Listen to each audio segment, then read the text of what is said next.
தென்னாடுடைய சிவனை போற்றி எந்நாட்டவருக்கும் இறைவா போற்றி. அனைவருக்கும் வணக்கம்.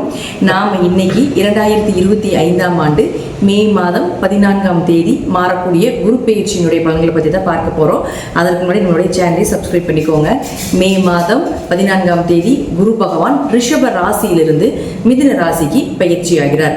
5 ராசிகளுக்கு மிகப்பெரிய யோகத்தை வாரி வழங்க போறார். அதில் பார்த்துட்டிங்கன்னா உங்களுக்கு துலாம், தனுசு, கும்பம், ரிஷபம் மற்றும் சிம்மம் இந்த 5 ராசிகளுக்கு மிகப்பெரிய அதிர்ஷ்டங்களையும், மீதி இருக்கக்கூடிய ராசிகளுக்கு ஒரு மத்தியமமான ஒரு அமைப்பையும் நிச்சயமாக ஏற்படுத்தி கொடுப்பாரு அப்படிங்கிறது உண்மை. குரு அப்படின்னு சொல்லக்கூடியவர் முழுக்க அவர் ஒரு சுப கிரகம்.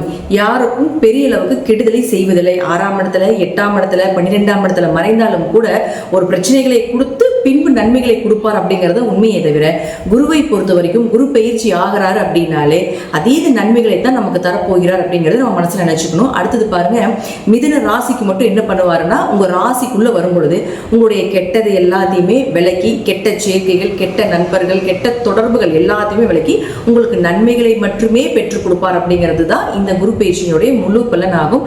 அதே போல குரு ஒரு இடத்துக்கு மாறும் பொழுது அந்த வீட்டினுடைய அந்த கிரக நிலைகள், அது மட்டும் இல்லாம அந்த துறைகள் எல்லாமே புகழடையும், பெயர் வாங்கும். அதே போல அதுல இருக்கக்கூடிய திறமைகள் மூலமாக பரிசுகளும் பாராட்டுகளும் கிடைக்கும் அப்படிங்கறத பாத்துக்கலாம். ஜாதகத்துல உங்க ஜாதகம் எப்படி வேணா இருந்துட்டு போகலாம், என்ன தசாபுத்திகள் வேணா நடக்கலாம், என்ன மாதிரி விஷயங்கள் இருந்தாலும் கூட குரு மிதுன ராசிக்கு வரும் பொழுது புதன் சார்ந்த விஷயங்கள் எல்லாமே பிரபலம் அடைவீங்க அப்படிங்கறத உண்மை. அது நான் என்னென்ன துறைகள்னு சொல்றேன், அந்த துறைகள்ல நீங்க இருக்கீங்களா அப்படிங்கறத பாருங்க. அதுல கல்வித்துறை, ஸ்கூல் சம்பந்தப்பட்ட விஷயங்கள், இன்ஸ்டிடியூட் சம்பந்தப்பட்டது, காலேஜ் சம்பந்தப்பட்ட கல்வித்துறைகள் அனைத்துமே பிரபலமாகும். தபால் துறை, தகவல் தொடர்பு துறைகள், சுற்றுலாத்துறை, போக்குவரத்து துறை, கம்ப்யூட்டர் சார்ந்த துறைகள், பினான்ஸ் சம்பந்தப்பட்டது, ஐடி துறை சம்பந்தப்பட்டது, புதிய கண்டுபிடிப்புகள் சம்பந்தப்பட்டது, ஜோதிடம், ஆன்மீகம் சம்பந்தப்பட்டது, கலைகள் சம்பந்தப்பட்டது, அதிலே கலைகளிலும் முக்கியமானது நகைச்சுவைகள் சம்பந்தப்பட்டது, திருநங்கைகள் சம்பந்தப்பட்டது. இது எல்லா துறையிலும் இருக்கக்கூடியவர்களும் பிரபலம் ஆவாங்க. அதே போல இந்த துறையில் இருக்கக்கூடியவர்களுடைய வீட்லையும் சுப நிகழ்ச்சிகள், திருமணம் சார்ந்த விஷயங்கள், நீங்க என்னெல்லாம் சக்சஸ் பண்ணணும், டிரான்ஸ்பர் ஆகணும், என்ன மாதிரி நீங்க உங்களுக்கு சாதகமான ஒரு நற்பலன்கள் வேண்டும் அப்படின்னு நினைக்கிறீங்களோ அதெல்லாமே நடக்கும். இது குறிப்பிட்டு துலாம், தனுசு, கும்பம், ரிஷபம், சிம்மம் அப்படின்னு இருக்கக்கூடிய ராசிகளாக இருந்தால் இன்னும் நான் சொல்வதை விட மிகுந்த நற்பலன்கள் அப்படிங்கிறது நிச்சயமாக கிடைக்கும் அப்படிங்கிறதுல மாற்றுக்கிறதே கிடையாது. அடுத்தது இது சார்ந்த துறைகள் மட்டும் இல்லாம இந்த ராசியில் இருக்கக்கூடிய உங்க ஜாதகத்தை எடுத்து பார்த்தீங்கன்னாலே தெரியும். உங்க ராசியில நான் சொன்ன 5 கட்டத்திற்குள்ள எந்த கிரகங்கள் இருந்தாலும் அந்த கிரகங்களுக்கு உண்டான வளர்ச்சியும் நிச்சயமாக கிடைக்கும். அது நான் என்னென்ன அப்படிங்கிறத நான் சொல்ல போறேன். இப்போ முதல்ல குரு ஒரு இடத்தில் இருந்தால் என்ன பலன்களை கொடுப்பார், அவர்களுடைய பார்வைக்கு என்ன பலன் அப்படிங்கிறதை பார்க்கலாம். அடுத்தது அந்த கிரக நிலைகளுக்கு என்ன பலன் அப்படிங்கிறதை பார்க்கலாம். நாம எல்லாரும் கேட்டதற்கு இணங்க பரிகார வகுப்பு அப்படிங்கிறத நம்ம ஒன்று எடுத்துட்டு இருக்கிறோம். அது கீழே டிஸ்கிரிப்ஷன் பாக்ஸ்ல வாட்ஸ்அப் லிங்க் கொடுத்துருக்கிறோம். இது ரொம்ப எளிமையான விஷயங்கள், பொதுவான பரிகாரங்களாக, வழிபாடுகளாக இல்லாம அனைத்துமே கோவில் வழிபாடுகள், நீங்களே செய்து கொள்ளக்கூடிய ஒரு எளிமையான பரிகார வகுப்பு இது. இதுல 60க்கும் மேற்பட்ட நீங்களே தெரிந்து கொண்டு எளிமையாக செய்யக்கூடிய ஒரு விஷயங்களாக இருக்கும். இது ஜோதிடர்களுக்கு உண்டான சூட்சமமான பரிகார வகுப்பு.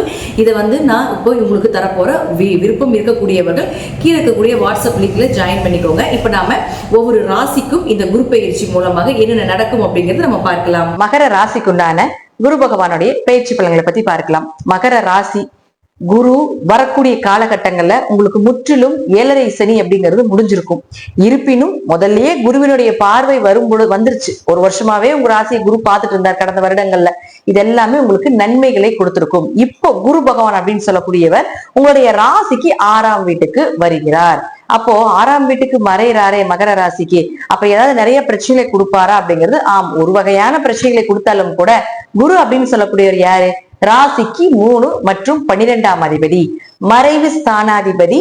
மறைந்தால் கெட்டவன் கெட்டால் கிட்டிடும் ராஜயோகம் வேலை செய்யும். ஒரு கெட்ட கிரகம் கெட்டு போயிருச்சுன்னா அந்த கெடுதல் அப்படிங்கிறது அந்த வருடம் இருக்காது அப்படிங்கறதுதான் அமைப்பு.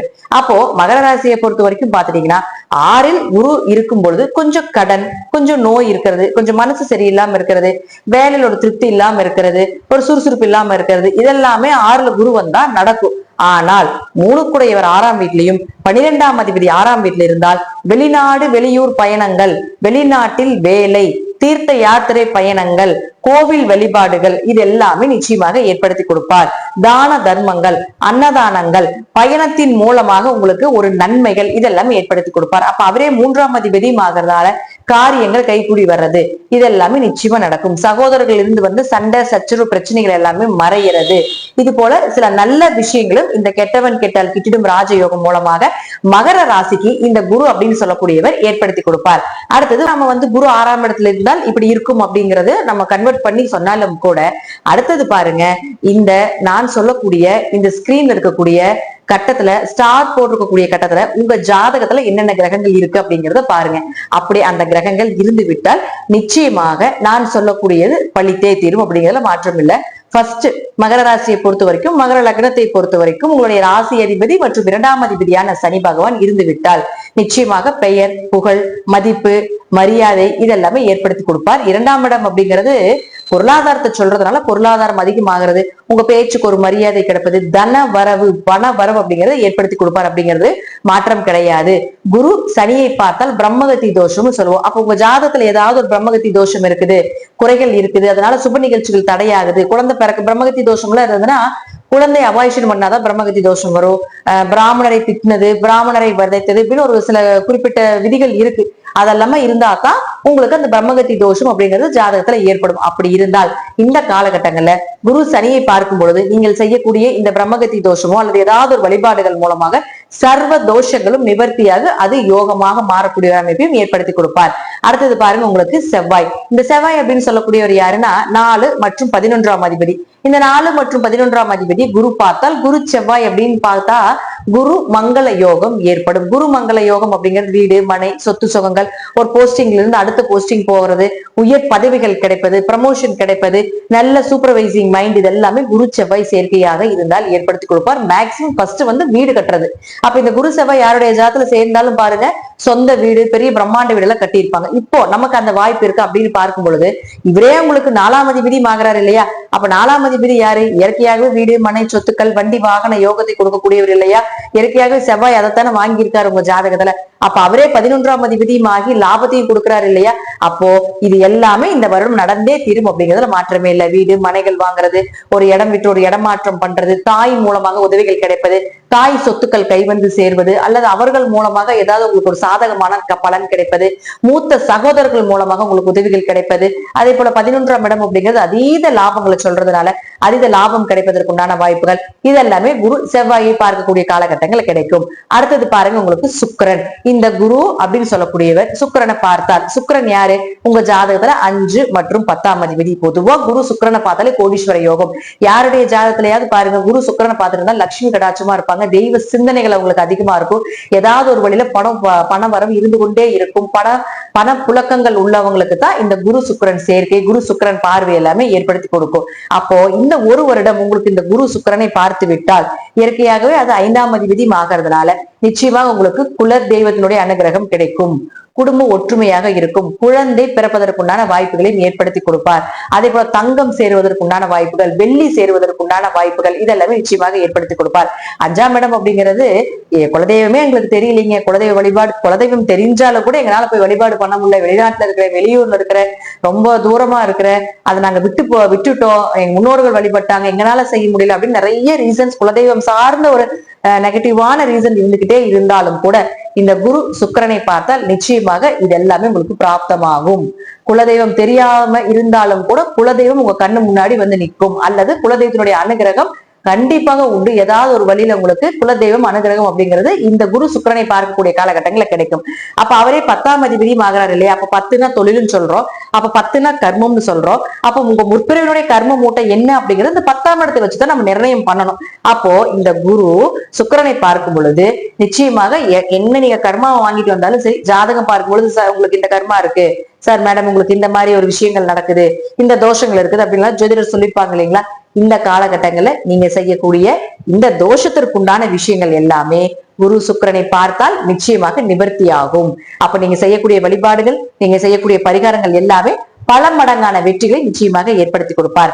10ஆம் இடம் அப்படிங்கிறது தொழிலையும் சொல்றதுனால தொழில் வளர்ச்சி, தொழில நல்ல லாபங்கள் கிடைப்பது, ஒரு பிரான்சஸ் அதிகமா ஏற்படுத்தி கொள்வது, தொழில் ரீதியாக பல நபர்கள் உங்களுக்கு இன்ட்ரடிக்ஷன் ஆகிறது, இதெல்லாமே நிச்சயமாக ஏற்படுத்தி கொடுப்பார். அடுத்தது உங்களுக்கு புதன். இந்த புதன் அப்படின்னு சொல்லக்கூடியவர் பாருங்க, உங்களுடைய ராசிக்கு 6 மற்றும் 9ஆம் அதிபதி. அப்போ இந்த ஸ்டார் போட்டிருக்கக்கூடிய காலகட்டத்துல எங்க புதன் இருந்தாலும் சரி நிச்சயமாக கடன் அடைக்கிறதுக்கு உண்டான வாய்ப்பு, நோய் தீர்றது, நல்ல மருத்துவர், நல்ல மருந்துகள் கிடைப்பது, அரசு கவர்மெண்ட் எக்ஸாம் எழுதுறதுக்கு உண்டான வாய்ப்புகள், வேலையே இத்தனை நாள் இல்லைனாலும் கூட வேலை கிடைப்பதற்கு உண்டான வாய்ப்புகள் அப்படிங்கிறத ஏற்படுத்தி கொடுப்பார். 9ஆம் இடம் அப்படிங்கிறது பூர்வீக சொத்து, அப்பா மூலமாக உதவிகள் கிடைப்பது, பூர்வீக சொத்து கை வந்து சேர்வது, பங்காளி பிரச்சனை, பூர்வீக சொத்து பிரிக்கவே முடியாம இருந்தீங்கனாலும் கூட இந்த காலகட்டங்களை செய்யும்பொழுது நிச்சயமாக அதை ஏற்படுத்தி கொடுப்பார். 9ஆம் இடங்கிறது உயர்கல்வியும் சொல்றோம். அப்போ உயர்கல்வி படிப்பதற்குண்டான வாய்ப்புகள், கோவில் கட்டுமான பணிக்கு உதவுவது, இது எல்லாமே நடக்கும். 9ஆம் இடம் அப்படிங்கிறது கோவில் கட்டுமான பணின்னு சொல்றோம். அப்ப கோவில் கட்டுறதுக்கு உதவி செய்வது, இது போல விஷயங்களும், அதே போல வெளிநாடு வெளியூர் போய் படிப்பதற்குண்டான வாய்ப்புகள், இதெல்லாமே நிச்சயமாக ஏற்படுத்தி கொடுப்பார். அடுத்தது பாருங்க உங்களுக்கு சூரியன். இந்த மகர ராசிக்கு சூரியன் யாரு? 8ஆம் அதிபதி ஆகிறார். இந்த 8ஆம் அதிபதியை குரு பார்த்தால், இயற்கையா குரு சூரியனை பார்த்தால் சிவராஜ யோகம்னு சொல்லுவோம். சிவராஜ யோகம்னா என்ன? ஒரு உயர் பதிவுகள், கவர்மெண்ட் ரீதியாக வரக்கூடிய உயர் பதவிகள் கொடுக்கக்கூடிய ஒரு அமைப்பு, பெரிய போஸ்டிங் கிடைக்கிறது, சிவன் கோவில் கட்டுவதற்குண்டான வாய்ப்புகள், அதே போல சிவராஜ யோகம் அப்படிங்கிறது பாத்தீங்கன்னா கடைசிக்கு சிவன் கோவில் அன்னதானம் பண்றதுக்கு உண்டான ஒரு விஷயத்தை கூட நிச்சயமாக ஏற்படுத்தி கொடுத்துருவார் அப்படிங்கிறது பொது பலன். அடுத்தது இவர் யார்? உங்களுக்கு 8ஆம் அதிபதி ஆகிறார் இல்லையா? அப்ப திடீர் வருமானங்கள், திடீர் பணவரவு, இதெல்லாமே நிச்சயமாக ஏற்படுத்தி கொடுப்பார். இதுலயே பாருங்க உங்களுக்கு குரு உங்களுக்கு 12ஆம் அதிபதி ஆகிறதுனால தீர்த்த யாத்திரை போயிட்டு வர்றது, இது எல்லாமே நிச்சயமாக இந்த வருடம் அப்படிங்கிறது நடந்தே தீரும் அப்படிங்கிறதுல மாற்றமே கிடையாது. இது எல்லாமே உங்க ஜாதகத்துல தசாபுத்தி மட்டும் நல்லா இருந்தால் நான் சொல்வதை விட 200 மடங்கு பலன்கள், இதை விட நல்ல பலன்கள் கிடைப்பதற்குண்டான வாய்ப்பையும் நிச்சயமாக ஏற்படுத்தி கொடுத்து விடுவார் இந்த குரு பகவான். நன்றி. மீண்டும் ஒரு நல்ல பதிவுல சந்திக்கலாம். திருச்சிற்றம்பலம், தில்லையம்பலம், ஸ்ரீ நரசிம்ம திருவிகளே சரணம்.